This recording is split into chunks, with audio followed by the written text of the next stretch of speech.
Good evening, friends. Today we are going to have also wisdom on two very important topics. First topic is early diagnosis of common cancer, and another equally important topic is when to suspect blood cancer in a case of unexplained anemia. Early diagnosis of cancer is important because it improves the chances of successful treatment and reduces the risk of death. For example, in stage 1 breast cancer, 5-year survival is 92%. While in stage 4 breast cancer, the 5-year survival is this one 14%, 1/4. Early detection also leads to less damage from cancer treatment. To talk on this important topic, today we have with us Dr. Deepanjan Panda, an eminent oncologist from Apollo Hospital. Unexplained anemia can be a potential indicator of a hematological malignancy. Sometimes it can be the first presenting symptom of a blood cancer like leukemia, lymphoma, and myelodysplastic syndrome. Anemia is also commonly associated with multiple myeloma. To arrive at the diagnosis, we may require advanced blood tests and bone marrow biopsy. To help us solve this riddle, today we have with us Dr. Shishir Seth, a hemato-oncology par excellence from Apollo Hospital.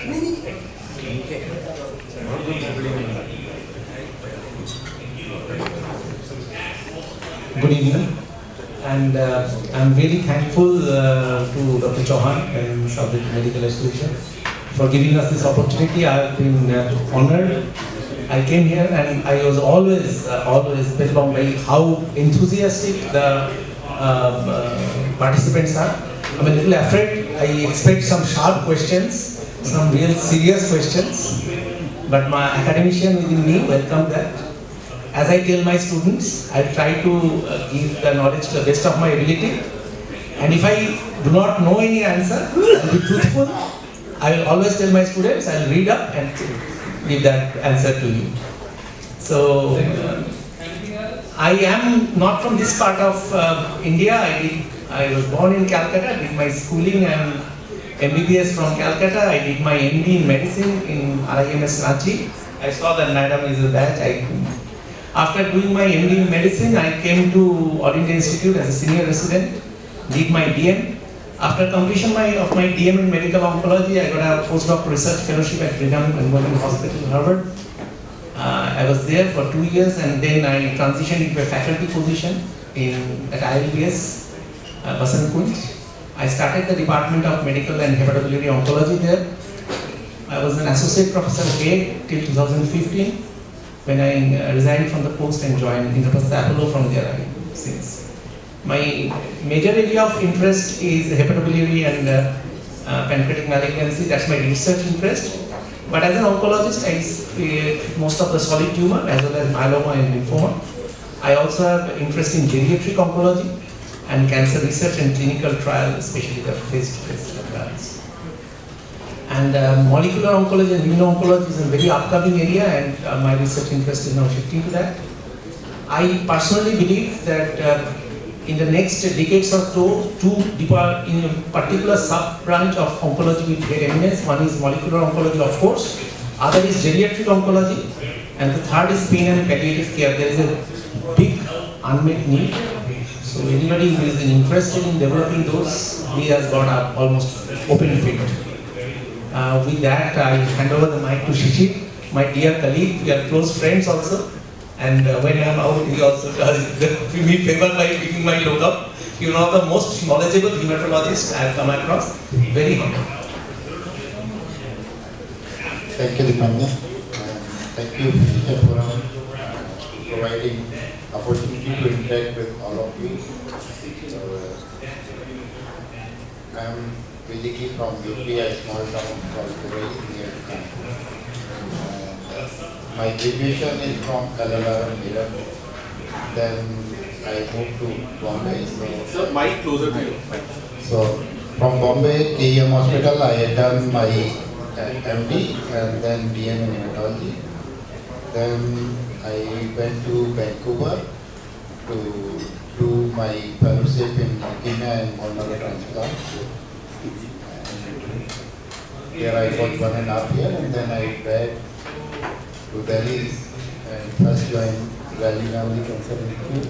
There I worked for 2.5 years, and then Now I am at Indraprastha Bolo from 2013. So I am looking after hematology, hematology and bone marrow transplant services.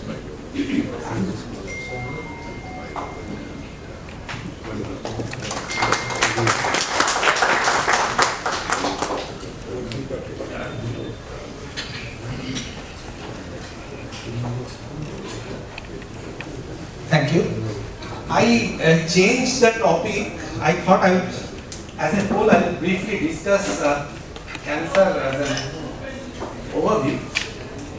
But as Dr. Chauhan reminds me that today is Mahashivaratri, I remember in my school, I had Sanskrit for 3 years. Another part was Shiva Stotra. So maybe we can start with a little bit of Vandana of Shiva. Prabhumisha Manisha Mashisha Gunam Gunahina Mahisha Dalavaranam Ranitita Dujja Daita Puram Pranamami Shivam Shivakalpatarum Giriraj Sudanita Bhamatarum Tanunitita Shadata Kogi Vidhum Vidivishnu Shirotsita Pada Jugam Pranamami Shivam Shivakalpatarum Shashadansita Bandita Sanmutam Katilamita Sundara Kritti Patam Shurasaiva Linikrita Puta Jatam Pranamami Shivam Shivakalpatarum.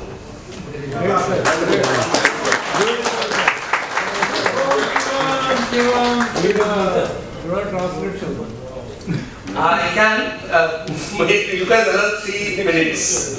Prabhu Isham Anisham. Prabhu Ishwar Anish जिसका कोई अंत नहीं है. Prabhu Isham Anisham. अशेष गुणम जिनका गुण का कोई शेष नहीं है. Prabhu Isham Anisham अशेष गुणम. Gunahinam. This is a little tricky. Why is Gunahin? Because we cannot measure Shiva with a normal gun. Gunahinam. Giriraja Sutanunito, that is Parvati Giriraj. Bama Tanu. If you look at the Shiva and Parvati photo, it is always on the right side. So Shiva's left arms is Giriraja Sutanunito, Anyan joint. Bama Tanu. Tanu Nitchita Sharada Koti Vidhum. The autumn sun, that is Sharad Chandra. Sharad Purnima का जो चांद होता है सबसे बड़ा होता है. कोटि चंद्र की जैसा उनसे शरीर से ज्योति निकलता है. कोटि राधा कोटि विधुम विधि विष्णु शिरोत्थितो पाद युगम. जिनके पाद युगल को विधि यानी ब्रह्मा और विष्णु धारण करते हैं. प्रणमामि शिवम शिव कल्पतरु. शिव कल्पतरु है जो भी मांगो आप मिलता है. शशलांशित रंजित सन्मुकुटम. शश मीन्स शशधर दैट इज चंद्र जिनका मुकुट लांछन मतलब लगा रहा है जिसमें शिव के सर पे अर्धचंद्र है. शशलांशित रंजित सन्मुकुटम कटिलंबित सुंदर कृत्तिपटम. कृत्ति यानी कि टाइगर स्किन. कृत्तिपट जो कृत्तिवास ओझा थे. कृत्ति मीन्स टाइगर. टाइगर स्किन जिनके कमर से टाइगर स्किन है. शशलांशित रंजित सन्मुकुटम कटिलंबित जिसके कमर से कटिलंबित सुंदर कृत्तिपटम. सुर शैवलिनी कृत पूत जटम. शैवलिनी कौन है? सुर शैवलिनी की मां गंगा. गंगा की पहले का नाम था सुरधनी जो स्वर्ग में थे. मैंने जो सागर राजा के बेटा भगीरथ ने जब गंगा को आह्वान किया तो देवा से कि गंगा बोले मैं तो आ जाऊंगा but when I fall if I come there will be flood. तो the ship was kind enough to hold Ganga on his. देखिएगा शिव के फोटो में गंगा वहां से गिर रहा है. So if you look at closely जटा से Ganga. So this is basically the poet has made Shiva is in various forms. So Sanskrit is an excellent, beautiful language, and being a scientist has nothing to do with your own spirituality and belief. And I am proud to be an Hindu. See, Hindu religion as a religion is the broadest of religion. It encompasses everything. I wrote in Professor Amartya Sen's book. His grandfather Kirti Sen was a great Sanskrit scholar, was the vice chancellor of Vishnu. He once told that Vaidism यानी कि duality, अद्वैतवाद यानी कि unity, बहुत्ववाद यानी polytheism, नास्तिकता, atheism, and charvaks जो कुछ भी नहीं मानते जिनका पॉलिसी है ऋणम कृत्वा धितम विगत जगत जिगत Sugat जिगत. They all encompass Hinduism. So I am so proud to be born in a religion which encompasses everyone. So it is the widest and the most benevolent of women. And he also encompasses and promotes scientific temper. Rigveda, पहला सूत्र में लिखा है, I only read the translation in English, that from where the sun and moon come, from where the day and night come, is it made by God or is it something else? So it is the only religion which actually asks you to question whether God exists or not. So this is one of the religion which promotes scientific thought, asks you questions. So our sages were actually great philosophers who have asked you to keep your mind open. So I think that was completely away from.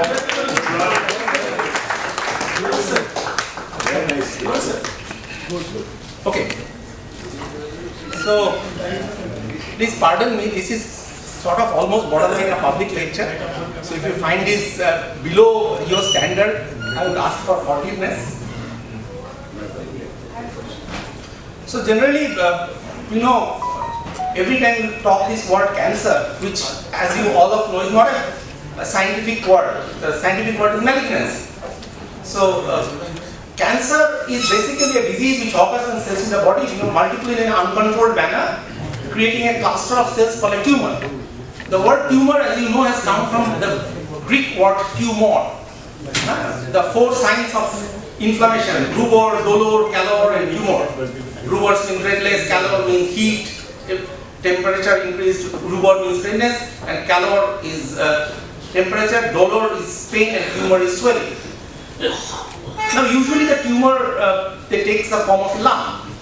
One of my students actually asked me why they become a lump. The answer is very small, very easy. Because a sphere is a geometric body which has the maximum volume with a minimum surface area. That's why when any water drop falls, it becomes a surface because of the loss of surface tension.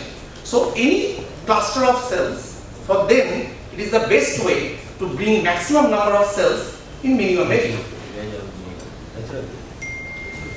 So cancers, we all know, has an uncontrolled cell division. There is genetic mutation and limited division. So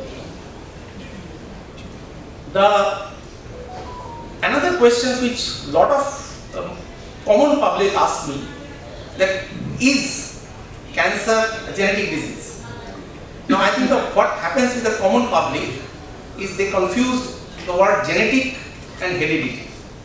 So if somebody asks me, I tell, and which is truth, that every cancer is due to some genetic mutation. Every cancer, unless there is a genetic mutation in the cell, it will not start uncontrolling cell division.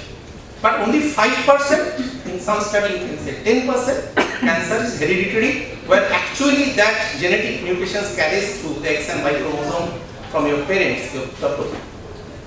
So while all cancer has some genetic mutations, only 5 to 10% are hereditary. So unfortunately we see a lot of blame game happens when cancer is detected in the kid to spouse, and it goes on to even in-laws and everything, which is unfortunate. It is not even a single disease. It is so. There was a lot of hullabaloo with the Russian cancer vaccine. Now, vaccine is a great thing.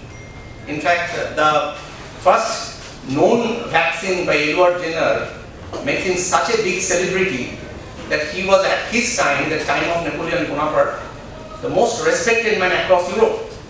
When British and French were sworn enemy in a fight, 2 British soldiers was captured and supposed to be executed.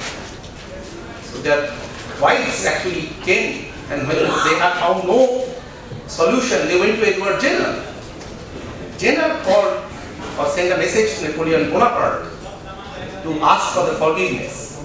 Now Edward Jenner was not a small man. At that time, Empress Josephine was the first wife of Napoleon, took vaccine for smallpox.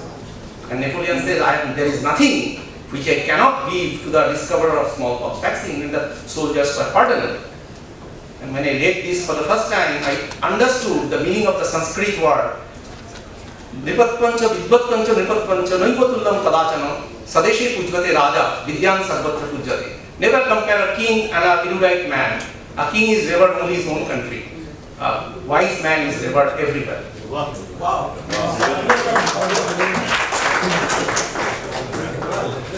Coming to the hallmarks of cancer, independence from growth signaling. It does not require a growth signal to grow. Insensitivity to growth inhibition. So all control are lost. It starts on its own, it doesn't stop by any signals. There is an invasion. So it basically invades and take the bloodstream and go to a better place. Like we all want to go to North America and Europe for a better life, or so-called better life. Cancer cells also try to go to a place where you get more blood supply, more nutrition. Development of angiogenic ability. You have it's called neoangiogenesis. Since every army requires a supply line, without a supply line, so all those heroics you read is actually bullshit. The best prepared army wins. With the best prepared army, with the best well-fed, well-rested, better equipment, better trained, and better supply chain. Without ammunition, no country, soldiers in the world can fight. So cancer cells build their own blood supply called neoangiogenesis so that they can get nutrition. And they basically get nutrition from the other part of the body. That's why cancer is such a catabolic thing. And the last but not the least, no programmed death. Every cell is supposed to die at a time called apoptosis, a programmed cell death. They become independent of apoptosis. So this is the Globocan 2020 data. If you can see the huge number, almost 77 crore, 779 million cells, new total prevalence of cancer. If you look at the Indian data, that every year almost 13 million patients are getting total prevalence. 12% of all death, 1.5 to 2 million estimated cancer cases any point of time, almost a million, that is 8 lakhs to 10 lakh new cases, and almost 5.5 to 6 lakhs death. By 2030, or some people say even by 2025, cancer will surpass heart disease as the biggest cause of mortality. And the sobering case is almost 80% are detected late stage. This is improving, but not improving fast enough. So early detection and prevention is the most important thing. Lung as a single cancer is the commonest cancer among male. However, breast is the single most common cancer across male and female. In the last decades, breast cancer has surpassed cervical cancer. So this shows a very unusual development what's happening in Indian society. So why cervical cancer is decreasing?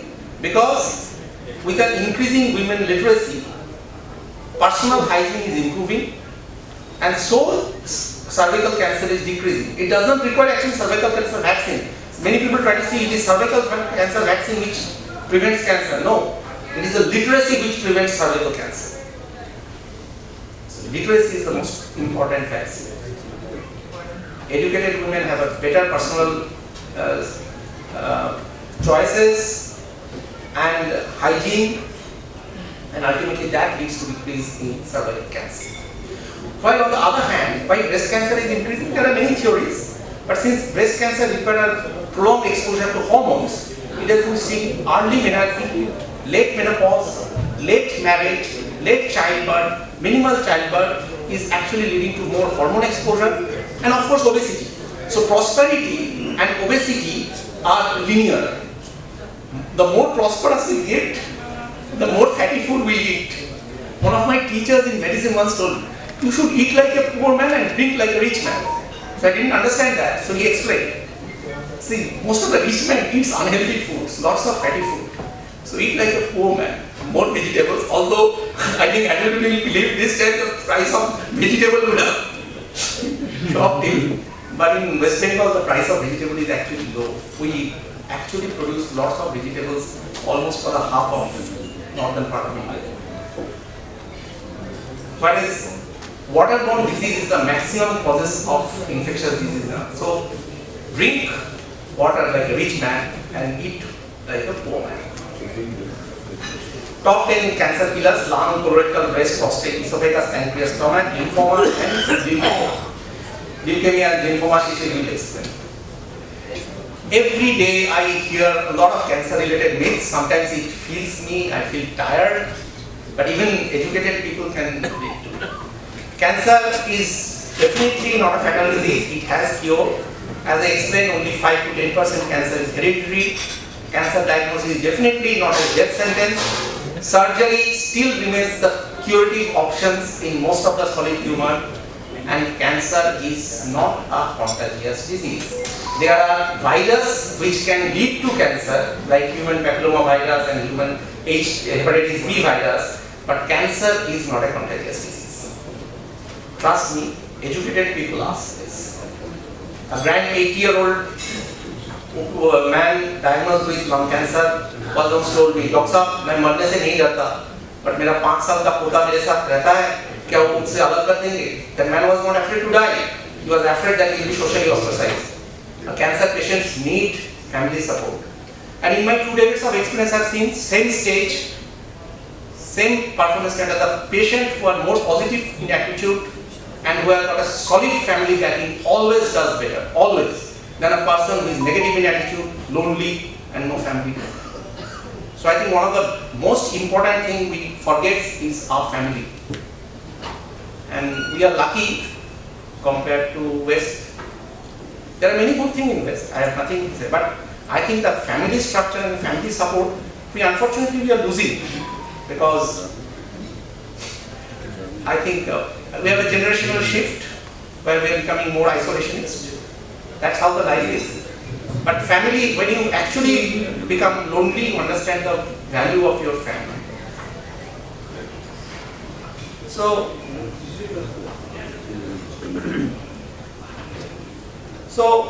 this myth continues. If you have a family history of cancer, it increases the risk. But that's only that part. It is not something like you will always have cancer. Cancer treatments can actually be a great palliation. So it is not a worse thing. Many a time with a treatment, even in a stage 4 cancer, you can contain the disease, increase the survival, and improve the quality of life.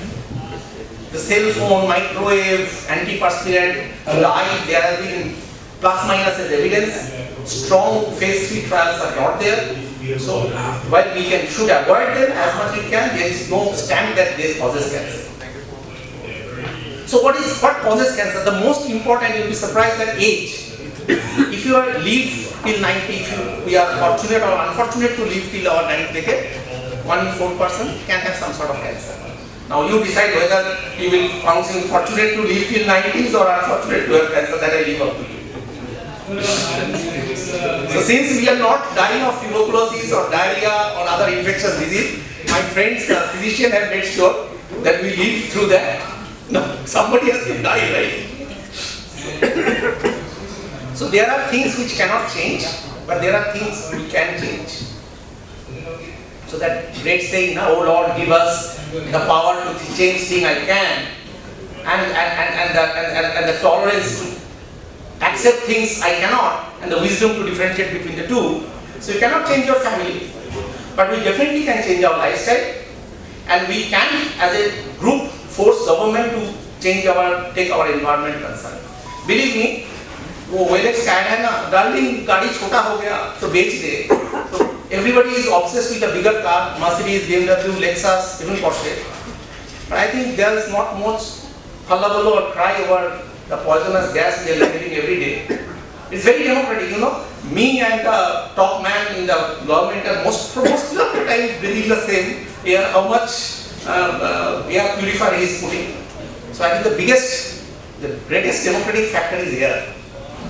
So the whole Delhi, I don't find a 1 kilometer area which I can walk through. I live 5 kilometers away from Apollo. I really love to cycle. I cannot even walk 500 meters without getting the risk of running over. And we have accepted things. This is the new normal. We are fighting more on religion, on caste, on creed, on who's what. We always are judging people by the color of their shirts, clothes. When you see somebody, we look what clothes he is wearing, does he require? But we don't never talk about these basic things. Anyway, not to be philosophical, but when you read death every day, you start sometimes questioning what sort of dystopian world you are living in. Diet and cancers are important. Some foods thought to be carcinogenic, high fat, nitrated in smoked foods, especially the Japanese have done a lot of research on that because they have RD gastric esophageal cancer. but definitely high fat content has some relation between breast, prostate and colon cancer. On the other hand, high fiber content, vitamin C and A rich protein has a better chance of some health benefit. We also have a lot of emphasis on nutrition because cancer is catabolic. So cancer treatment also affects nutrition. So high protein, high calorie diet is a preferred thing. So we closely collaborate, discuss with the dietitian. There are some cancers which have a poor nutrition like pancreatic cancer or esophageal cancer. They usually have a more lethal because the patient is already have a very poor nutrition and that affects the treatment also. There are many things we can prevent. So there are things we cannot prevent, but there are things we can prevent. Tobacco, betel nut, alcohol. Khaini is drug. So tobacco is drug. Nicotine is drug. When you use tobacco, that you mixed tobacco with a little bit of slaked lime and tuna, and you make a pellet and put it in a gingival sulcus, what it does? So the calcium hydroxide irritate the mucosa, get the blood vessels dilated, getting the nicotine absorbed quickly.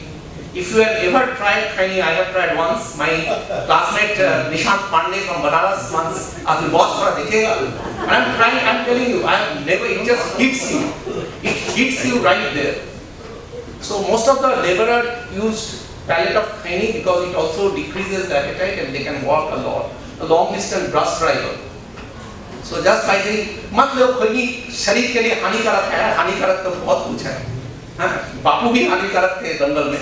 But anyway, but you must understand that what is the reason that people are taking. Sorry, sir, can you repeat? But really good thought, sir. So in 10 minutes I'll finish it.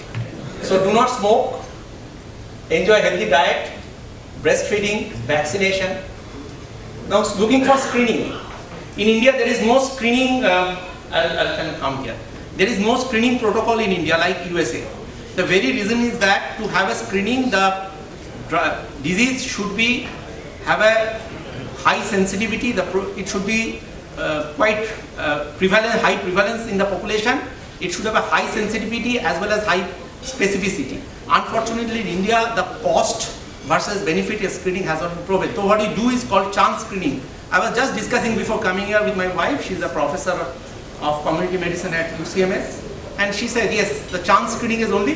However, there are some, now government is pushing more and more on non-NCD, that is non-communicable disease. And there are 3 types of cancer which are looking for screening. What is breast, what is cervical, what is oral. Some of you may ask why not prostate, because prostate issue is more dicey. So breast cancer, 40 years of age, normal risk.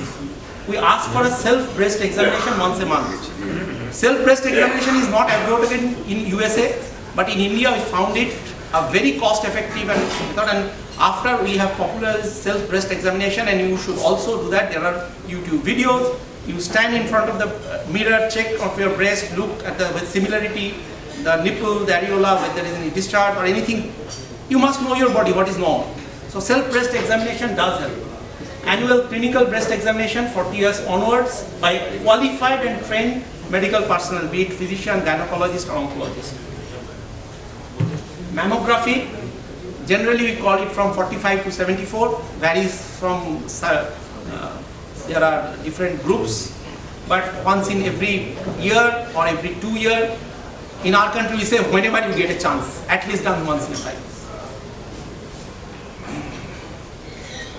So, oral cancer, visual oral examination is basically a head neck surgeon or a dentist or an ENT person. A neck examination, who should be screened? People who are at high risk of oral cancer, such as those who smoke or chew tobacco or alcohol. Alcohol and tobacco has complementary and supplementary effect. And any abnormal finding like a white patch or red patch should immediately be done. For the red patch, in fact, is more dangerous than white patch. Oh, sorry. No. Cervical cancers is one of the preventable cancers. So any woman in India from 30 to 65, at least once in 5 years should get your screening done. Normally we do the pap test or a liquid test or HPV DNA test, but the cheapest one is VIA, which Tata Medical Center at Mumbai has done extensive work. that is visual inspection in acetic acid. They turn from, except in few cases, they turn out to be an early sign of malignancy. So, postmenopausal bleeding can be an early stage of ovarian and endometrial cancers, whereas itching, change in color in the external genitals can be an early signs of vulval or vaginal cancer. And postpartum bleeding, intermenstrual bleeding, postmenopausal bleeding also can be a sign of cervical cancer. Prostate cancer usually doesn't have a signs and symptoms, but if you are constant rising in PSA and with the symptoms of increased frequency of urine, hesitancy, nocturia and incomplete evacuation, it can be a BPH, but sometimes it can be prostate cancer. Hematological malignancy, generally speaking. So primary care physicians has a lot to do with early diagnosis, influencing patient interpretation, developing skill, rapid action and referring early referral. So there have been some recent developments, especially in the biopsy. So we have all the from CT we have done to MRI, we have now endoscopic ultrasound, we have now integrated PET with MRI, we have now done with radiation therapy with MR guided radiation therapy.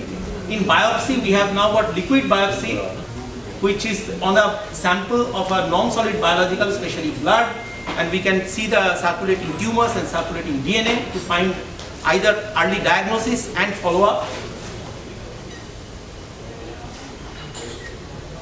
About the treatment, we know that originally this still holds surgery, radiation. Medical therapy, we have come a little away from original conventional chemotherapy to targeted biological therapy and molecular therapy.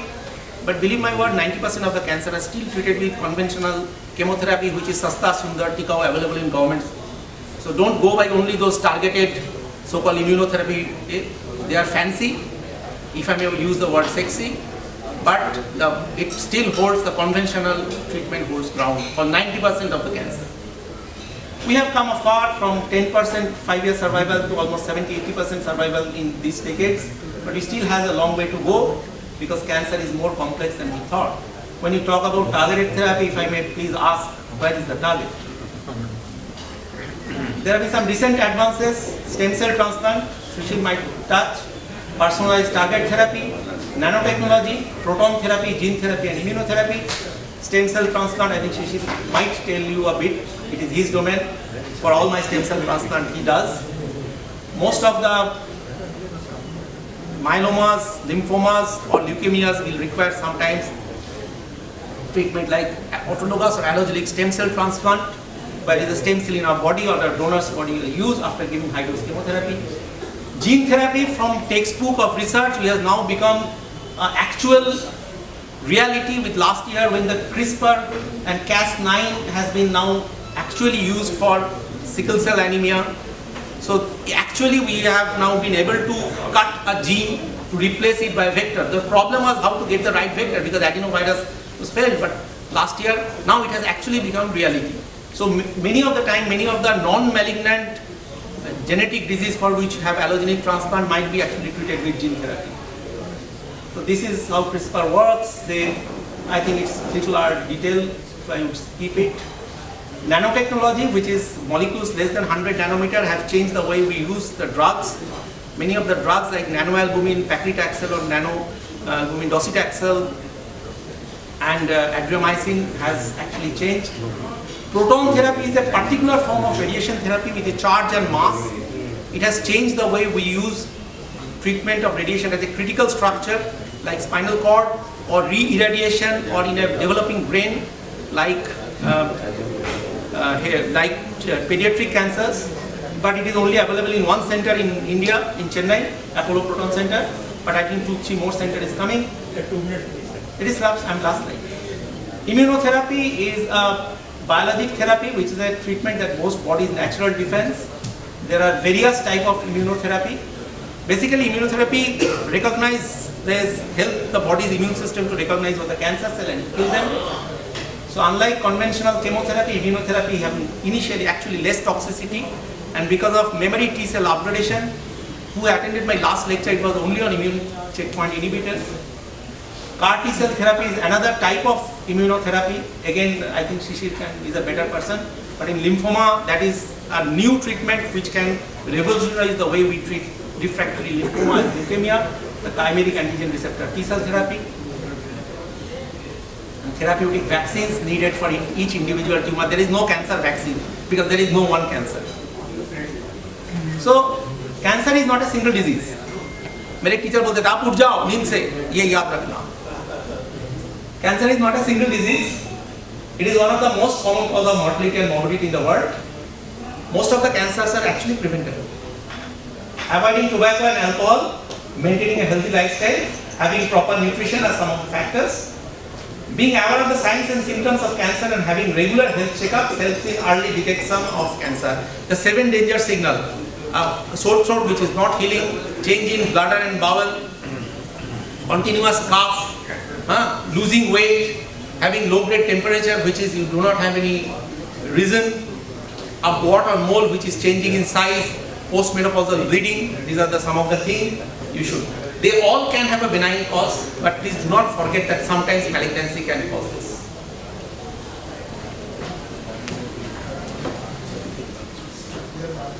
Detected early, cancer is curable. Cancer treatment is multi-pronged, needs specialized care including surgery, radiation therapy, chemotherapy. These treatments are available in India at an affordable cost, much lesser than what is cost in USA. And I always say that cancer is like any other disease. Do not give it any special status. Be alert, but do not be afraid. So together, that is you and us, we can stand against cancer with early suspicion, detection, early access to treatment and collaboration. Thank you. Thank you very much, sir. You have done an excellent job, sir. Thank you so much. I know I have taken a little more time, sir. I'm really sorry for that. A prize for someone who can identify this photo. Dr. Shashi Shetty now appraises the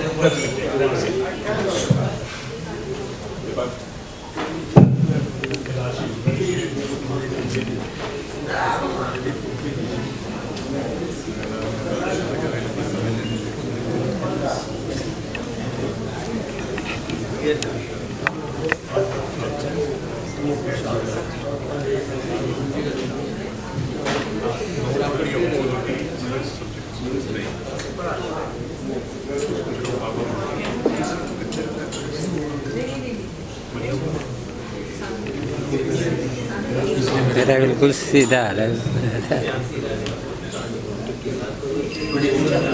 So, after Dr. Dipanya, he is a very good orator.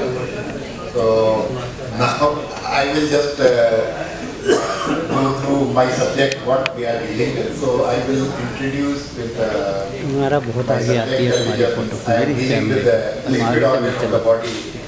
So, that is a blood. So, I will just go through what hematology covers and is some introduction about bone marrow transplant and recent advances in treatment modality available to us. So, as we know, blood, that is a liquid organ of our body, and it travels all around the body, and it has two components, cellular component and liquid component, that is called plasma. And in plasma, cells are suspended, and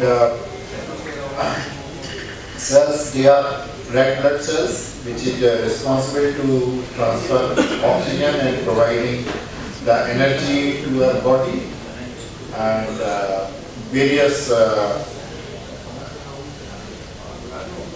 WBCs, which are responsible for various defense mechanism in our body, neutrophil, monocyte, which is first line defense mechanism, and lymphocyte, which is responsible for providing long-term immunity.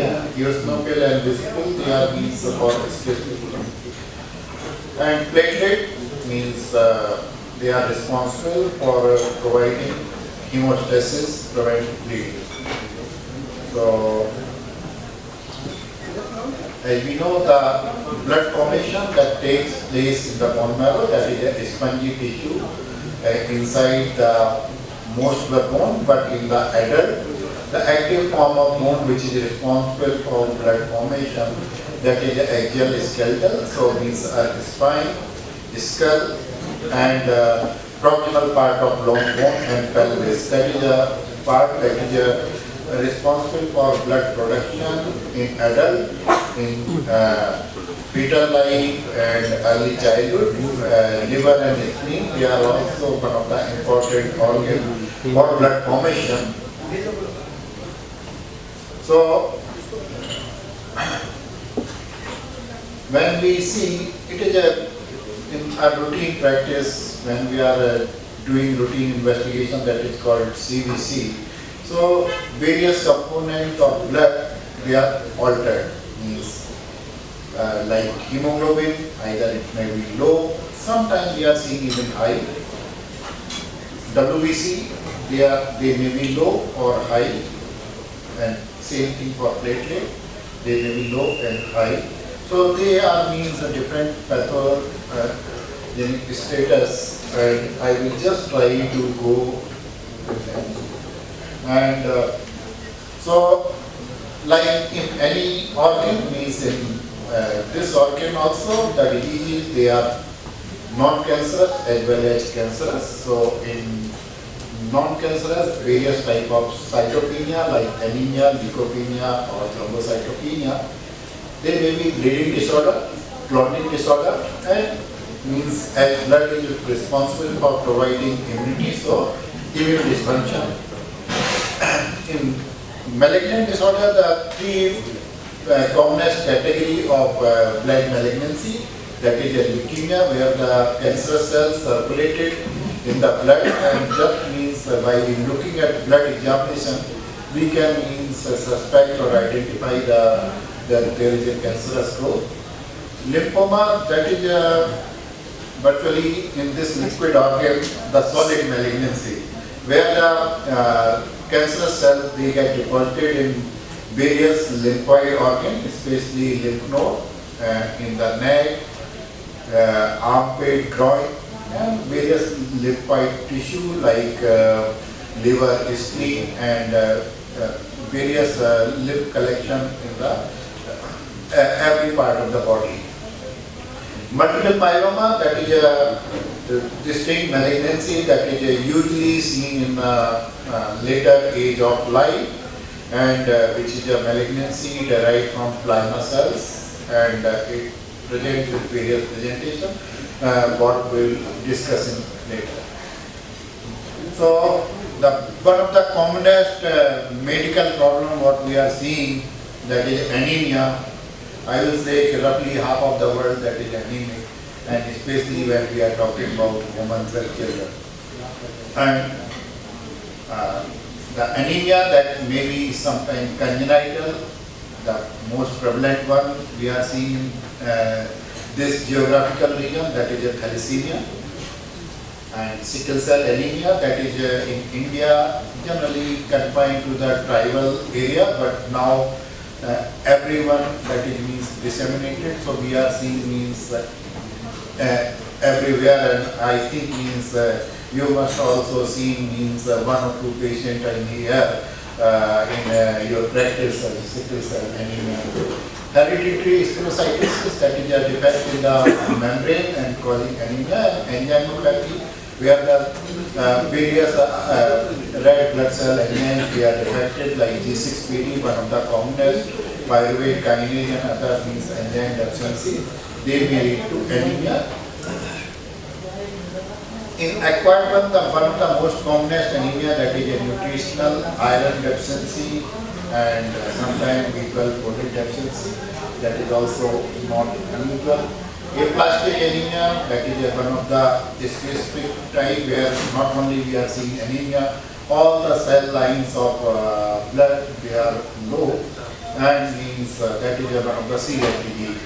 Autoimmune hemolytic anemia, where the means body develop autoantibody and destroying the blood. Myelodysplastic syndrome, where the bone marrow have a defect and they are not able to form blood properly, and sometimes they can progress in a various form of malignancy later on. And much more common, that is anemia may be part of a manifestation of other systemic disease or hematological disease. So when we are seeing anemia, how to go further? So first thing, definitely we have to request for complete blood count, including differential count, various RBC indices that will help to define the etiology of anemia, reticulocyte count that gives the ability that bone marrow is able to work for anemia or not, and peripheral smear examination, that is an important tool that can give some idea about the some distinct anemia etiology. And in hemolytic anemia, we can get the evidence of destruction like elevated LDH and sometimes means that indirect hypervoluemia. So based on MCV, that is RBC size, means that is one of the commonest way to classify anemia. That is either microcytic, where the RBC are small, so less than 80, and monocytic when RBC are normal size, generally it is 80 to 100, and macrocytic when means RBC are bigger, that is more than 100. So if we talk about microcytic anemia, so one of the commonest causes of microcytic anemia, that is iron deficiency. Another common thing what we are seeing in this geographical region, that is thalassemia trait, and which is sometimes is very much confusing with the iron deficiency. I will try to give some idea how to distinguish between these two entities. And anemia of chronic disease, that also may be microcytic, and sometimes some other diseases like hemoglobinopathy, hereditary spherocytosis, X-linked sideroblastic anemia, and lead poisoning, means that is not very uncommon thing. We are seeing quite commonly, especially where there is a means unregulated usage of various Ayurvedic or means other alternative medicine preparation, which is means rich in various heavy metal and give rise to the toxicity. So iron deficiency anemia, that is a worldwide commonest nutritional deficiency, and in a well-nourished population, one of the commonest cause of iron deficiency anemia is bleeding.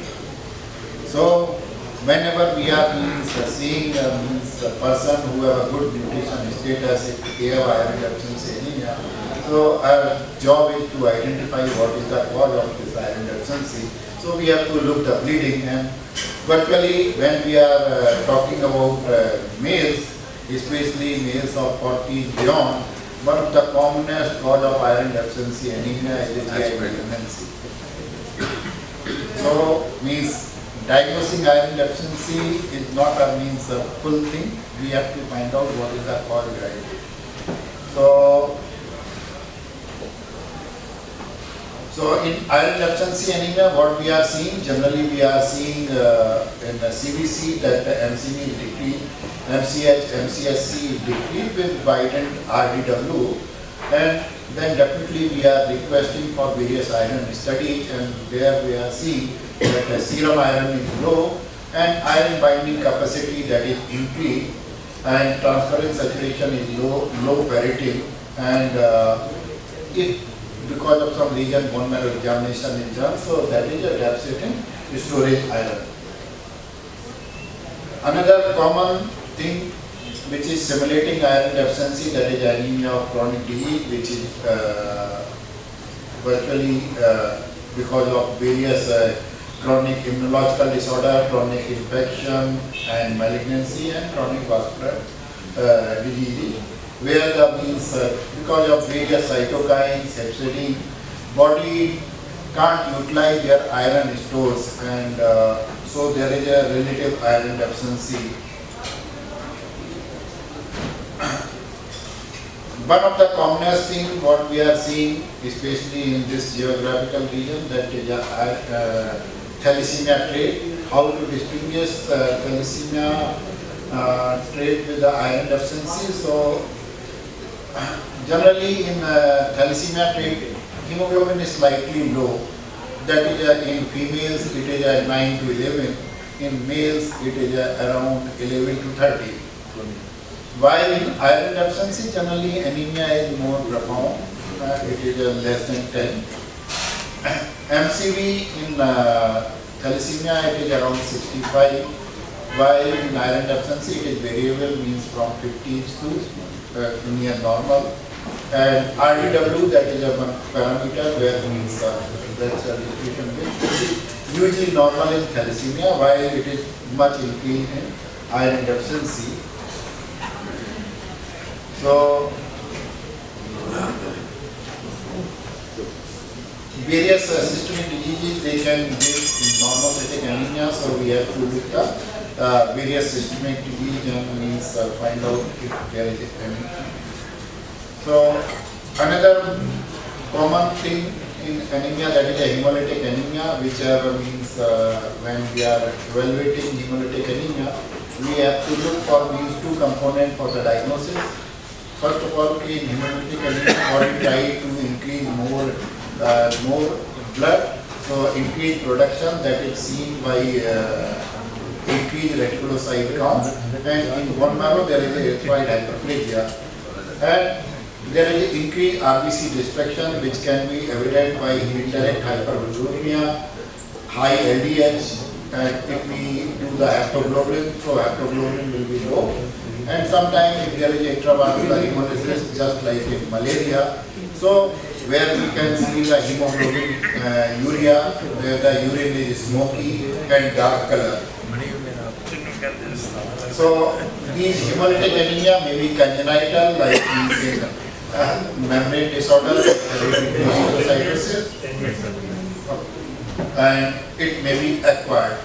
So this region of India, that is means having a good prevalence of beta thalassemia trait, and means because of time, so I am not going much. And so for the diagnosis of any thalassemia, we have to request for HB electrophoresis or HB nowadays HPLC. So in beta thalassemia trait, generally A2, that is increased, and in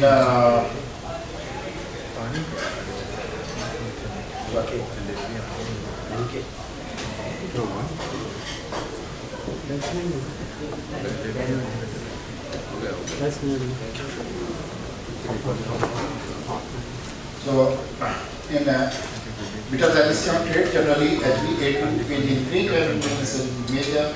So sickle cell anemia, that means virtually more difficult disease than thalassemia. Apart from anemia, there is a causing circulation blockade, so means they cause means damage to various organs. So sickle cell anemia generally confined in the mainly tribal area. And hemolytic anemia, I already discussed. Macrocytic anemia, the classical example of macrocytic anemia, that is a megaloblastic anemia, that is a B12 folate deficiency. Sometimes other diseases like myelodysplastic syndrome, liver disease, and hypothyroidism, we also can have a macrocytic anemia. So another problem, that is means low platelet. One of the commonest problem we are seeing, that is ITP, where means patient have a very low platelet count, and one of the important thing when we can diagnose ITP clinically, when we are giving platelet but platelets are not rising, we should suspect that it is ITP and we have to evaluate and treat for it. So blood clotting system, that is a very complex mechanism, and involving roughly around 15 different type of proteins. They work in a cascade manner and activating one after another, and ultimately responsible for providing hemostasis in the body. So hemophilia is one of the commonest example of clotting disorder, and hemophilia A, that is a factor 8 deficiency, and B, factor 9 deficiency. And so means even sometimes means females if have a heavy periods, especially means from beginning, that is also sign of bleeding disorder. Another thing what we are dealing with, various clotting disorder like DVT, pulmonary thromboembolism. I am not going in much detail because these are a distinct subtype of clotting like where abdominal and CNS sinus they get thrombosed. Pancytopenia, where the all form of blood cells they are very low. They can be caused by various things. One of the commonest thing in general population or especially in hospital setting, that is infection. So infection can suppress every organ in the body. So this liquid organ is also not spared. So which is also suppressed and showing the pancytopenia. Megaloblastic anemia, various drugs, especially chemotherapeutic drug, and one of the commonest things what means people they are taking for arthritis methotrexate, which can give means pancytopenia, added toxicity. Aplastic anemia, myelodysplastic syndrome, and when bone marrow is infiltrated by any tumor like leukemia, lymphoma, or solid malignancy, then also we can see the pancytopenia. So, because of limited time, so leukemia, that is when the cancer cells they are circulated in the blood. So they are categorized in acute, where means the tumor cells they are growing very fast, and chronic, where the tumor cells they are growing very slow. And nowadays, because many people they are going for preventive health checkup, so more and more asymptomatic chronic leukemia like CML or CLL we are seeing in general population.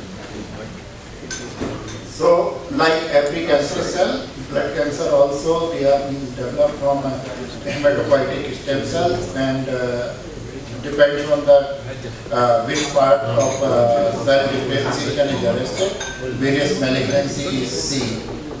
So like when early part of lymphoid is arrested, that is ALL, and later part we are either in lymphoma or means more differentiated, that is a multiple myeloma. Same thing in myeloid.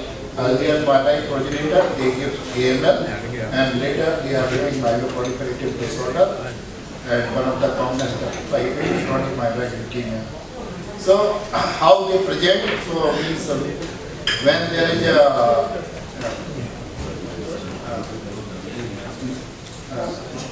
cancer, so we are not allowing normal blood to grow, so that leads to anemia, neutropenia, and thrombocytopenia. So when the mnemonics they means each cancer cell they just treat like ant and presented like weakness, fatigue, fever, because of platelet dysfunction, ecchymotic patching, bleeding, because of bone pressure, body pain, sometimes swelling, lump, and sometimes vital organ cancer symptoms. And chronic leukemia, many times we are detected asymptomatic. So unexplained prolonged fever, unexplained bleeding, lymph node swelling, that could be a sign of hematological malignancy, and we have to investigate further. These are the few presentation of hematological malignancy like lymph node enlargement, bleeding spots, and hepatitis splenomegaly and hyperplasia. Lymphoma means this type of picture. It is rare, but still we are seeing that very massive lymph node enlargement. And classically, they are classified in Hodgkin's and non-Hodgkin's lymphoma. And when we are suspecting lymphoma, we have to do the lymph node biopsy. Only FNAC is not sufficient for making diagnosis. Multiple myeloma, that is a malignancy of plasma cells, and usually diagnosis is delayed because of various vague symptoms, like it means commonest symptom, that is a morning pain, patient presents with backache, sometimes pathological fracture, And in other body disease, in contrast, that multiple myeloma usually alkaline phosphatase is not visible. Unexplained renal failure and proteinuria, and virtually means nowadays means when we are seeing light genesis, and sometimes means they suppress the blood formation, so low hemoglobin, low platelet, high calcium because bone resorption, and one of the distinct means change what we are seeing in biochemistry, that albumin globulin ratio that is altered because the protein that is formed by myeloma cells, they are means in globulin. So globulin is very much high, very high ESR, and sometimes these patients, because there is an immune dysfunction, so they present as an infection. So these are the clinical presentation of myeloma, like means spinal fracture, lytic lesion in the skull, fracture of humerus, and this is a microphotograph of plasma cells. So when we are suspecting multiple myeloma, the non-invasive workup what we are ordering, that is a protein electrophoresis and immunofixation, quantitative immunoglobulin, so that means identifying the subclass, free light chain assay, urine study, that is 24-hour urine protein and immunofixation. Generally, bone scan is not useful and means X-ray, MRI, PET scan or PET MRI, that it means usually more useful where we are means having very high suspicion of multiple myeloma.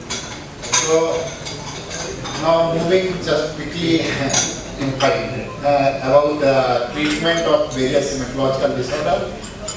Each disorder means having means sometimes very serious illnesses, and their treatment is also quite intensive.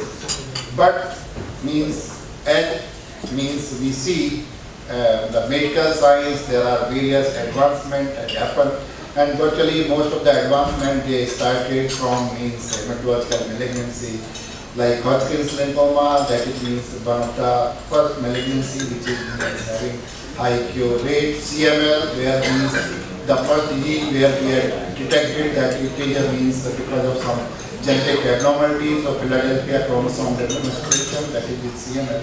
And virtually for CML, first targeted therapy, that is imatinib, that was come in the picture, and means that time it is labeled as a magic bullet, and now such magic bullet we are means having for various malignancies. Okay, so this is a means Gracia UPL, that is a means genetic defect happen in CML, and the targeted agent imatinib that block means and release the substrate. So with over the time with availability of these agents, the CML where the means lifespan of patient was means around 5 years, and only bone marrow transplant was a curative option. Now it is converted to a chronic disease just like diabetes and hypertension, and most of the people they enjoy their normal life. Various monoclonal antibody, in this also, first of the hematological disease, that is infliximab, that's CD20 antibody, and now we are having more and more monoclonal antibody. And another targeted drug which has been changed, one of the most lethal AML, that is called acute promyelocytic leukemia, where the most of the people they die within means 2 weeks of diagnosis because of bleeding. And now this is the malignancy which is means chemo-free treatment with availability of this bezonomide, that is all-trans-retinoic acid, and another drug that is arsenic trioxide, and we can say that this is the means highly treatable means malignancy nowadays. So there are various new hope we had come in last 2 decades, means various malignancy, either solid or means liquid malignancy. Many of the malignancy now they are converted into chronic diseases. So the most important thing, identify properly, treat properly. So with availability of this newer agent means the cure rate of acute promyelocytic leukemia, that is more than 90% nowadays.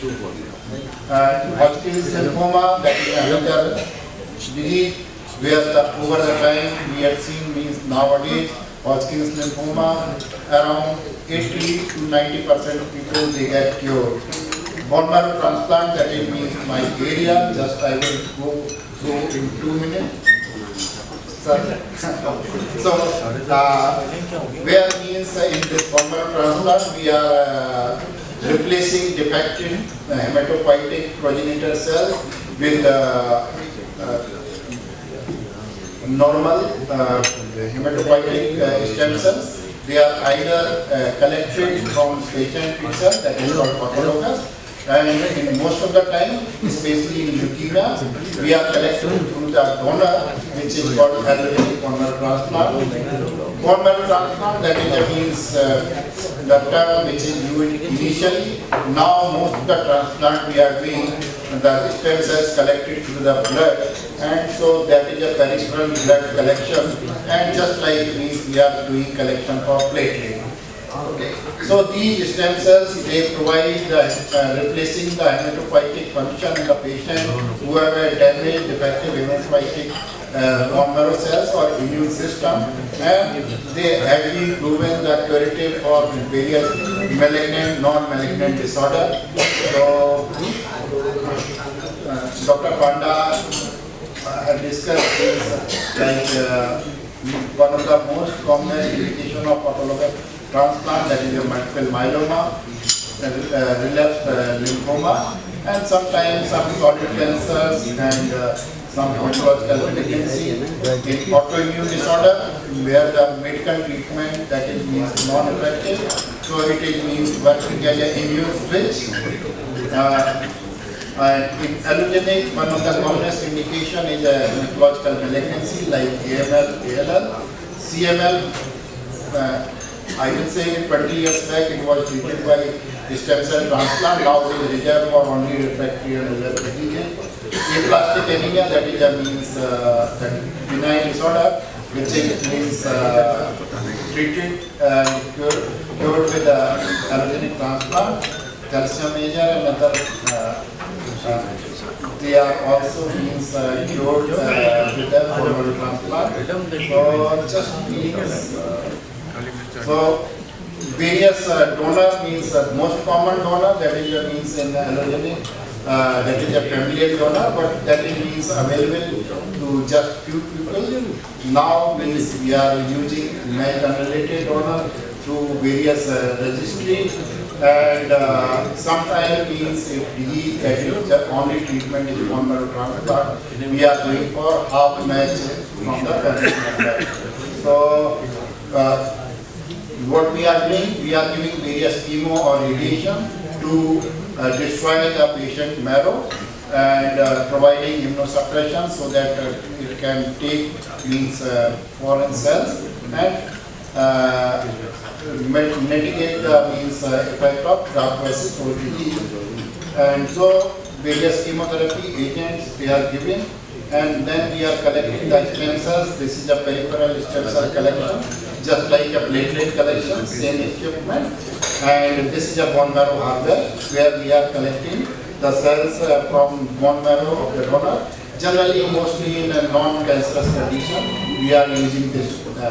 And then we are infusing the stem cells just like a blood transfusion. And these stem cells, they start growing. And means we have to manage the side effect, and then means it is potentially curative for various disorders. Thank you. So I think I would request Dr. Savita Sadeva ma'am to please come here. Ma'am is a pathologist. Ma'am, please come here. We need your input. Dr. Shishir, please come here. Dr. Dipanjan Panda and Dr. Shishir, thank you very much for wonderful deliberations. We have today is Mahashivratri, a lot of people are fasting. So I would request all of you to be a little kind to each other. We have exactly 20 minutes for interaction. Keep your questions short and sweet. First to our chairperson, Dr. Ali Gupta sir, to set the context and the ball rolling, and then to Dr. Savita Sadeva ma'am to give her input, and then I am going to come back to all of you. I give the baton to Dr. Savita. Thank you. Both the topics have been taken very elaborately, and regarding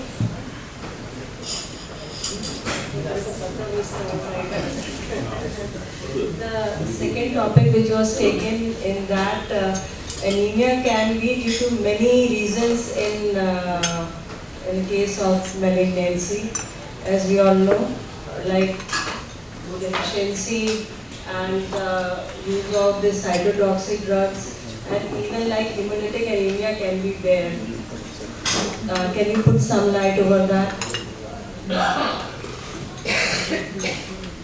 So when we are talking about malignancy associated anemia, so means various factors may play a role.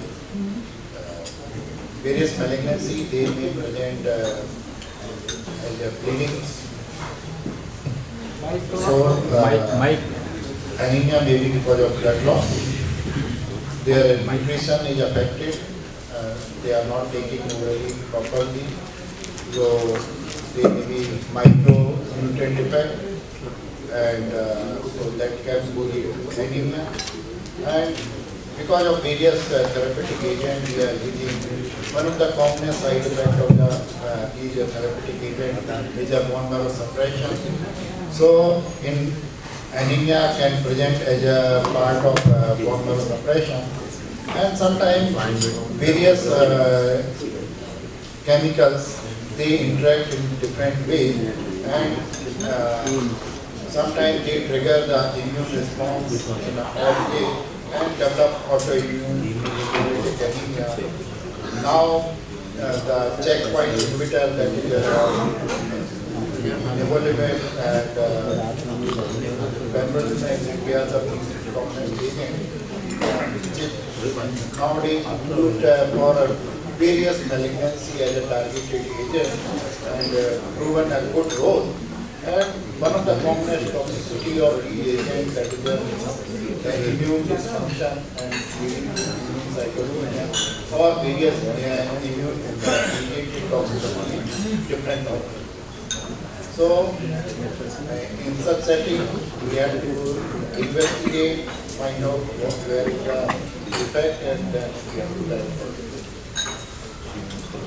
Dr. Dipanjan, you mentioned about detecting breast cancer early, and you mentioned about called CBE, clinical breast examination. We have been often told in cancer talks that when you ask a patient to go to a doctor, that is the greatest hindrance and obstacle to detecting anything. What about self-breast examination? And you mentioned about videos being available. A word on that, please. Thank you, Dr. Chan. So, as I have mentioned earlier, that self-breast examination, although is not advocated in most of the American or European guidelines, the reason being that their annual clinical visit to the physician is more controlled, rigorous and robust. But we have our own sets of problems, and as Dr. Chan says, going to a physician is quite a task for us for various reasons. So in that context, we have found self-breast examination is still a good screening methodology. We have found from our experience that we do get early diagnosis. The only thing is we should do it properly, and that needs to be trained, told. And whatever we say, I think social media or digital method is a powerful, it has a reach. Now, it has a high sensitivity, if I can borrow that medical term, but it may not be very specific.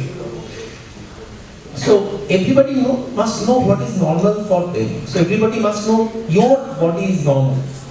There is no unique one size fit all. So, you need to know what is your normal, and you must detect if something is abnormal.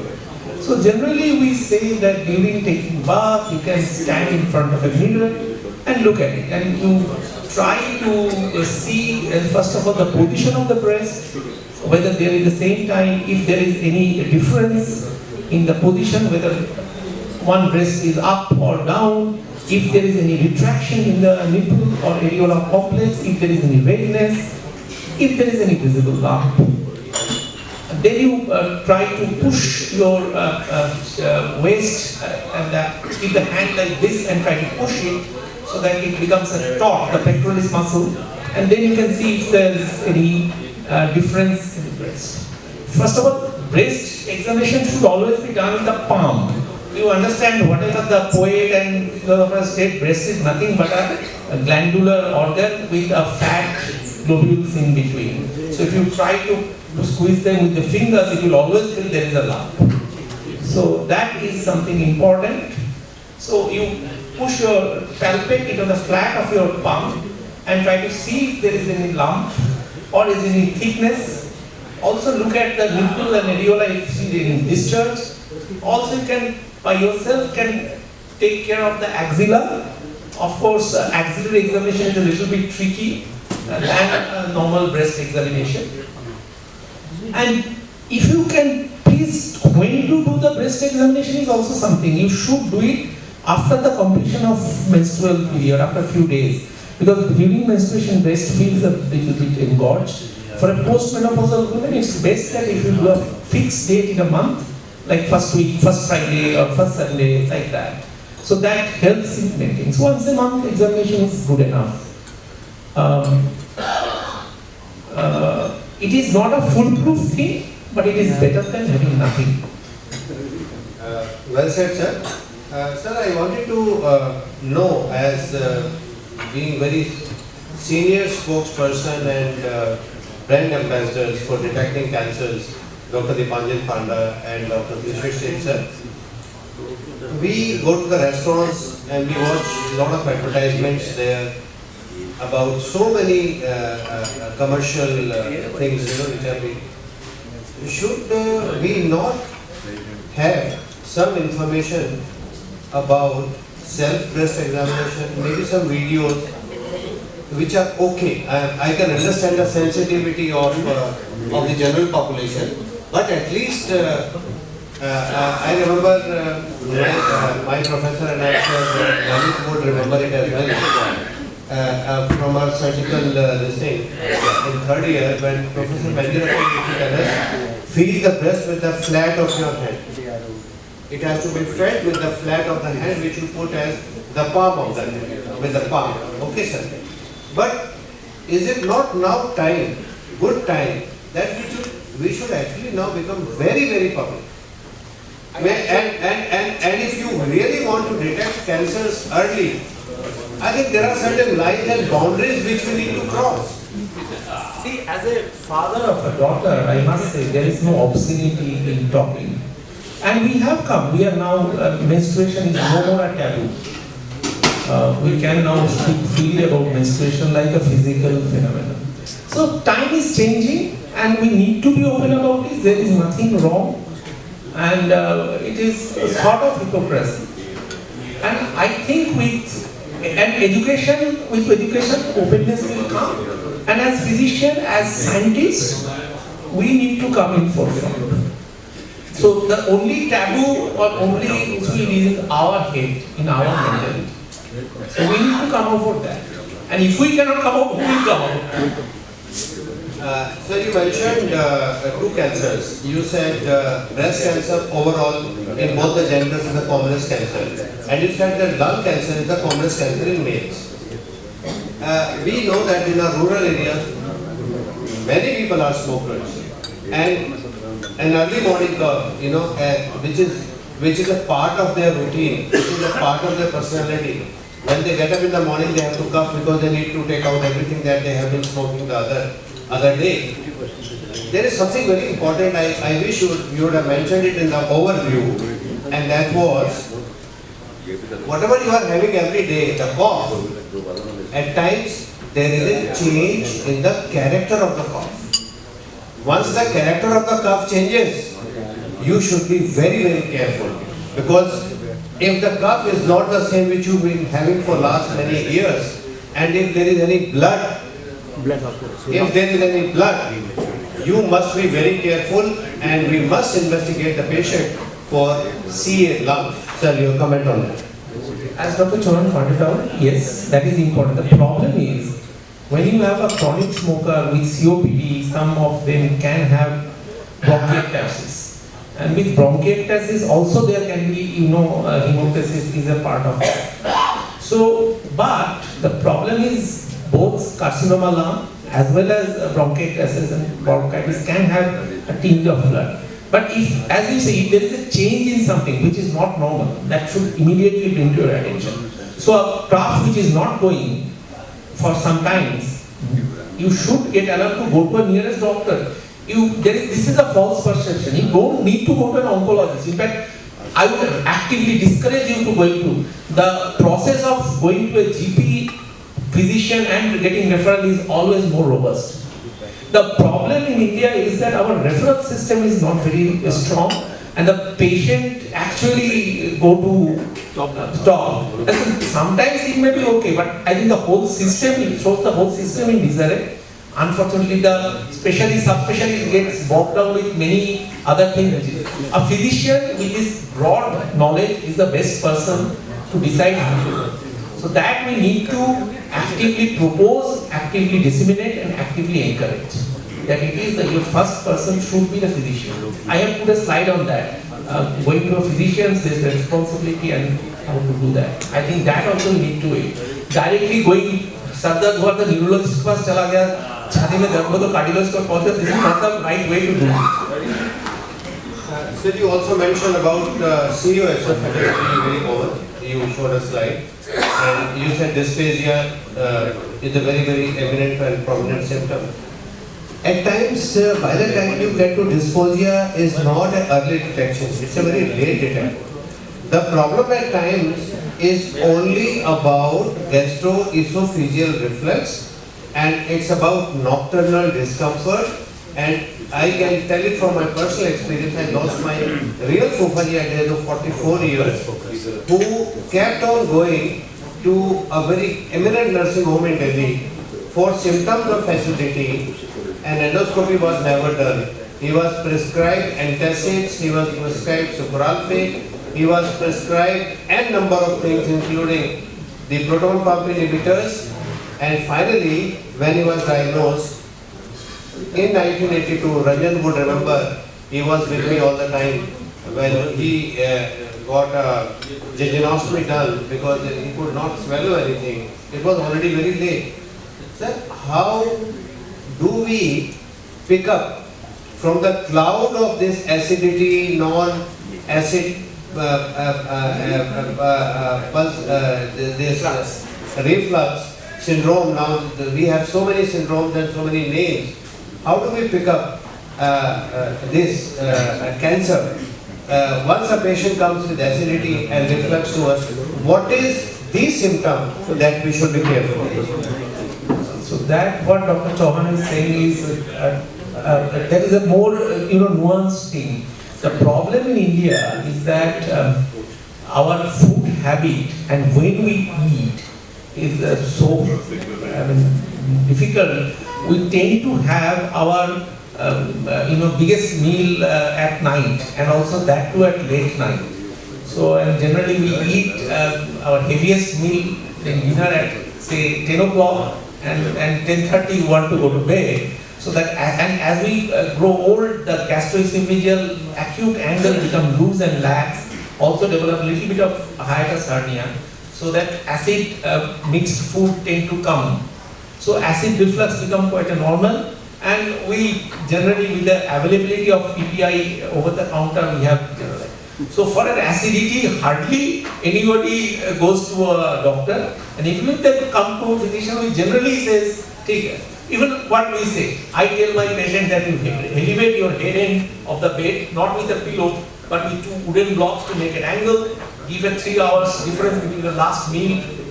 But and now the problem with, if we start asking everybody with their acid reflux, going for an upper J endoscopy, that would sometimes be discussed as over-diagnosis and over-investigation also. But having said that, if somebody has persistent acid reflux and is regularly complaining that, and then don't continue on giving PPI. If the PPI is not working beyond 2 weeks, then that needs to be investigated further. And that age also is important. Age also is an important factor. Plus, if that, but as Dr. said, the weight loss and dysphagia, once they set in, sometimes that has become In the setting of GERD, if your patient is having weight loss, please be extremely careful. It is a combination of GERD and weight loss. Generally GERD के जो patients होते हैं, आप देख रहे हो सालों से वैसे के वैसे होते हैं. जो मोटा है वो मोटा है, कुछ नहीं हो रहा है उसको, कुछ वजन कम नहीं हो रहा है, ना वो आपकी बात मान रहा है. जहाँ weight loss हो, जहाँ patient आपको emaciated लगना शुरू हो, suspect malignancy. That is what I wanted Dr. Dipanjan Panda to say, and he said it in as many words, weight loss is extremely important. Sir, wonderful talk, Dr. Shishir. My last question, and then I come back to you, gentlemen. We have only 10 minutes because there are a lot of people fasting, and we have fasting food, Shivratri food. So please, you can take that food. Okay? I wanted to ask you, sir, anemia is a very, very common condition, especially in our females. Sir, I wanted to ask you, what, and we have a lot of parameters in the CBC, the complete blood count. And you said that there are some parameters you should be very careful. Can you just re-emphasize what parameters should we be careful to pick up a malignancy from a CBC? Complete blood count. We are talking about picking up the malignancy in CBC. Generally, CBC indicate blood malignancy. Okay. So in blood malignancy, generally we are seeing that the WBC component, they are means giving. So WBC either they may be very high or sometimes low. And as we know, okay, the commonest cells in WBC, that is a neutrophil. So this neutrophil and lymphocyte productions, they altered because the malignant cells, they are mononuclear cells. So sometimes they are either counted as lymphocyte, or sometimes we are even seeing the distinct cancer cell on peripheral examination. So WBC component, that it means abnormal. Apart from that, means if we are seeing hemoglobin is also low, platelet is also low, and WBC component that is abnormal, it means giving the further clue, okay, this may be the blood malignancy or means any serious defect. So that time we have to evaluate further, take help of our colleagues, identify that what is the exact diagnosis. Dr. Savita ma'am. Here I'd like to add one thing, if you are suspecting anemia in one person, as you very rightly say, a CBC should be ordered, not only hemoglobin. Because in my career, I have diagnosed 2 cases of this acute leukemia. As I just look all the slides of also the hemoglobin, they had come from the dentist. Because the patient was looking pale, so they had only come for the hemoglobin, but as a rule I examine all the slides. So in my career I have got 2 cases of acute leukemia who had just come for the hemoglobin. So you very rightly said a CBC should be done instead of only hemoglobin when you are suspecting anemia. Also Dr. Savita ma'am and Dr. Shishir sir, importance of picking up blasts from the peripheral spleen. The blast cells. Means careful slide examination, because first of all, when we are seeing anything abnormal in this automated counter, because nowadays means the counter they are much sophisticated, and if we have means a 5 differential counter, almost all counter they can be applied as a blast. So means in present pathology practice means the counter they are helping a lot, and they are giving the various flags, and that we have to just reconfirm by smear examination. But definitely smear examination, that is one of the skilled job, and which can give these many information what must be done. Dr. Ashok Chakravarti sir. Thank you, Dr. Chauhan. Wonderful talk, sir. And I must compliment you for your very big, great knowledge about the Sanskrit shlokas and all those things. Thank you, sir. I wish you most of us are there. My question is to Dr. Shishir. You mentioned that anemia, not only in ladies, is a very common children. Thalassemia. Is there, besides RDW and the MCD, is there any way clinically to differentiate between iron deficiency and thalassemia? आवाज Of course, there will really mike को distance में लगाओ ना I will say clinically both will present anemia. Anemia. But things like thalassemia, the anemia is usually mild. That it means around 10 to 11. And RBC indices like MCV, that will be very low. While in iron deficiency anemia is more profound when indices changes take place. And apart from that, means in thalassemia rate, generally RBC count that goes up. RBC count is very high. Sometimes we are using that is called Menger's. Menger's score. Yeah, so that means it gives the idea that Menger's score is that means. Once in a while we take the history also for pica. In case of child taking mud, that also indicates iron deficiency. And thalassemia probably it could be family history also that they not the same sort. And the background, like people who have migrated from Pakistan side, Sindh and all, the thalassemia country, they might also be this thing. So I think the total combination of blood tests as well as history might be. Thank you so much, Dr. Singh. Dr. Ashish Sharma. Sorry पूछना Sir, Dr. Shishir, you said that for treating some of the patients, like for this, you are using stem cell therapy. Just wanted to know whether Apollo has a full-fledged unit over there, and who decides the course of the treatment for the patients? Or it's only bone marrow transplantation you are talking about? No, it's, you are talking about stem cell therapy For any of the cancers that you are saying, autoimmune disorders, you mentioned so many things. Yeah, so means we have like bone marrow transplant that is mike नहीं आ 2010, so it is almost now 15 years. We have a fully functional unit.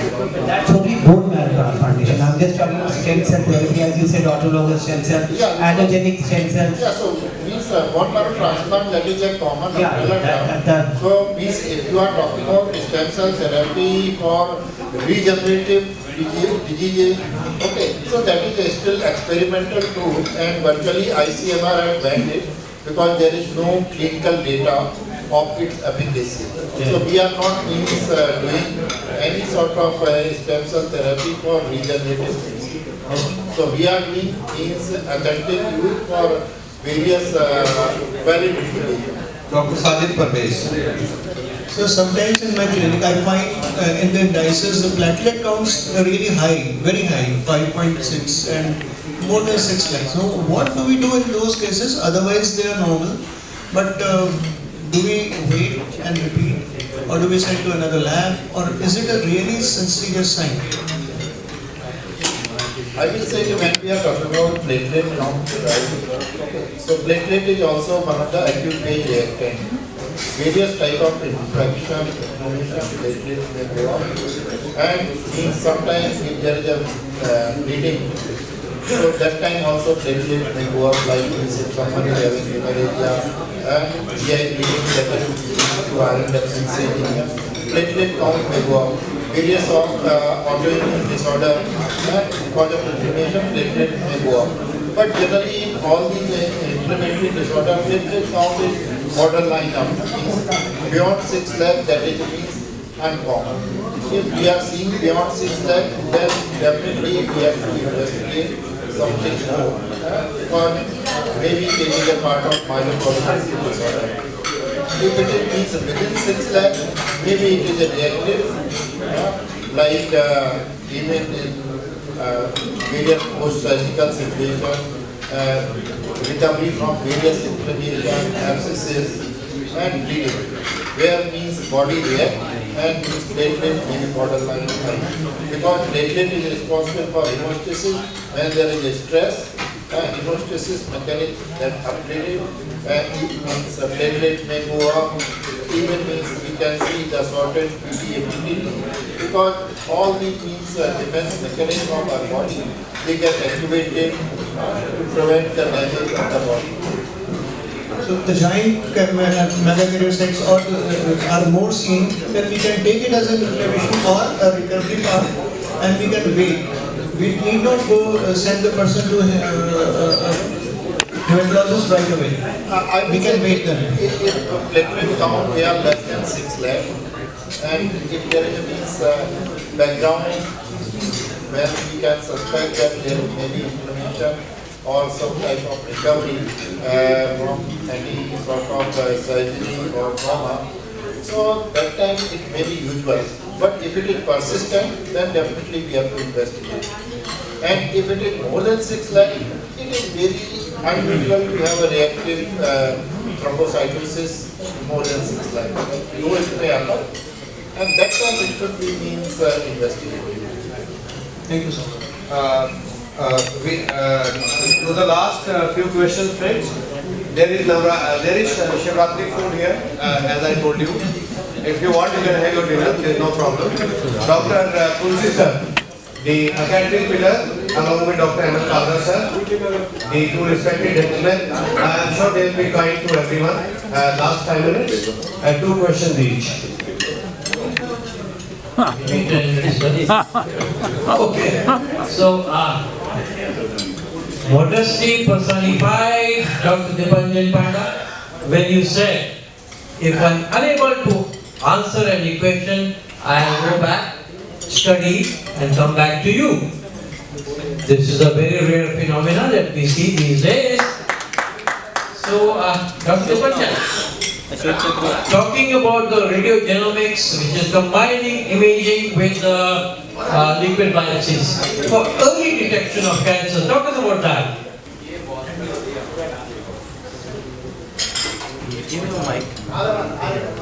Radiogenomics is still a nascent study.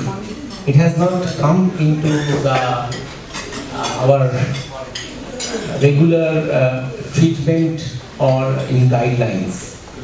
So we have been having a very rapid improvement in optical imaging, as well as we are having this diagnosis of single cell diagnosis and DNA diagnosis.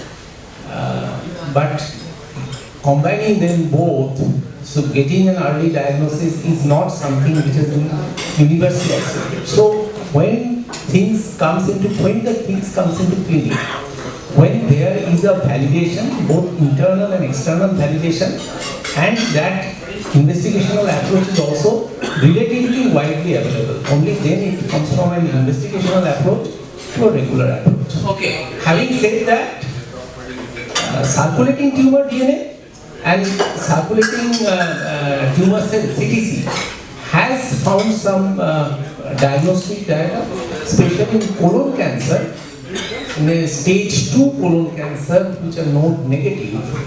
We are trying to see if there is a certain number of circulating tumor cell post surgery to decide whether those patients will be eligible candidate for adjuvant chemotherapy or not.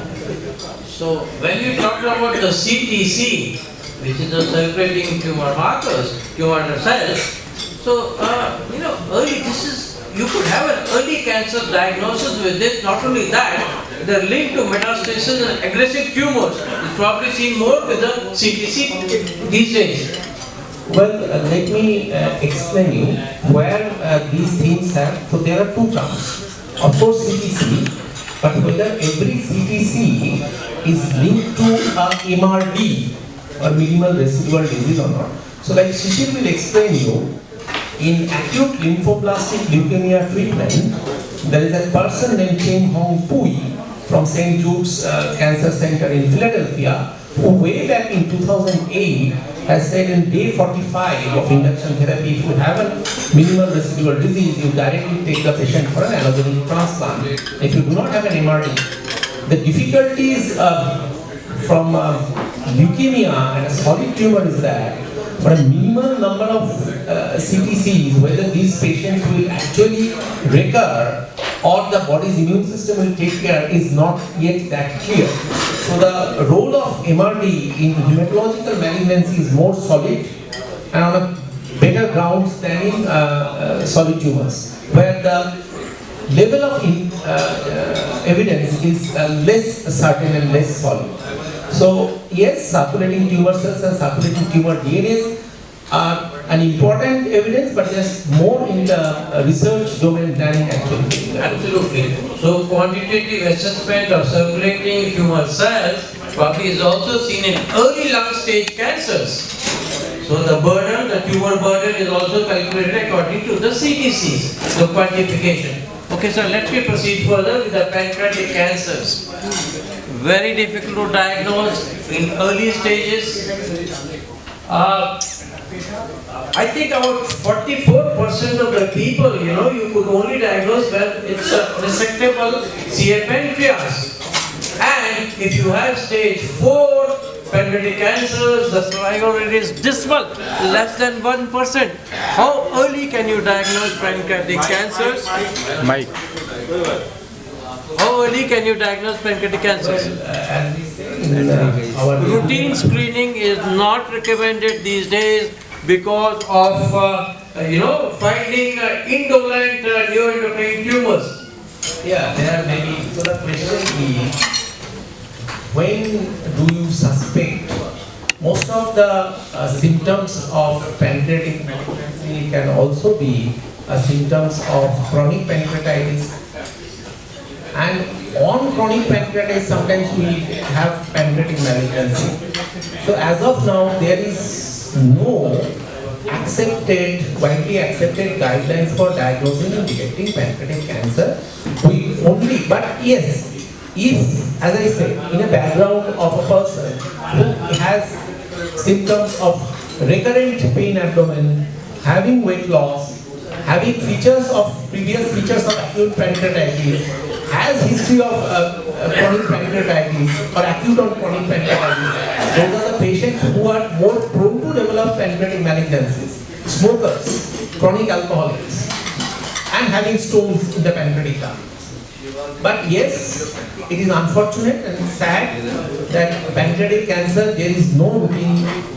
Unlike in, but things are changing. Like 10 years, 20 years back, we used to say all gallstone patients, only 1% of development gallbladder cancer, but almost 80% of gallbladder cancer has gallstone. So government of Chile is a country like India with a very high incidence, even higher incidence of gallbladder cancer than India. My last question would be regarding early onset cancers. So I'll just say, so they are now advocating prophylactic cholecystectomy in gallstone. So we are actually thinking whether this should be advocated here. But as I said, that requires a bigger fora to actually advocate that if you have a gallstone disease, most probably prophylactic cholecystectomy is something which needs to be discussed. So my last question, Dr. Prana, would be regarding early onset cancers. See, Dr. Shuji, distinguished professor in Harvard Medical School, talked about obesity-related cancers, talked about increased incidence of GI cancers seen in obese people. So this was also published in the European Society of Oncology recently. Talk us about obesity-related GI cancers. Early onset cancers would mean age less than 50 years. So first of all, every group of human beings have, like in India, most of the cancers what we see in West, we get it a decade earlier.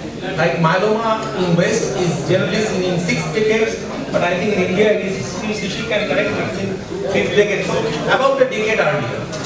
Now obesity has a direct relationship with cancer like IGF-1, which is insulin-like growth factor 1, is one of the pathways of cancer cell survival pathways. That's why, in fact, metformin, which is an anti-diabetic drug, has found its role in various anti-cancer trials.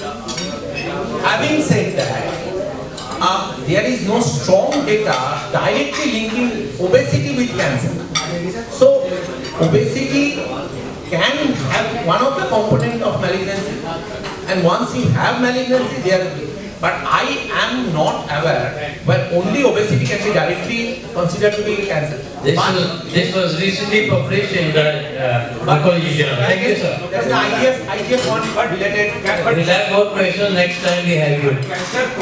Dr. Kalla sir at the stage, and exactly 1 minute. I know he's a very, very reasonable person. Sir, मैं कुछ न कुछ दान करूँगा उसमें से. First I want to admire you for your Sanskrit, as much I admire Shashi Tharoor for his English. दोनों समझ में नहीं आते हैं. दोनों समझ में नहीं आते. Sir.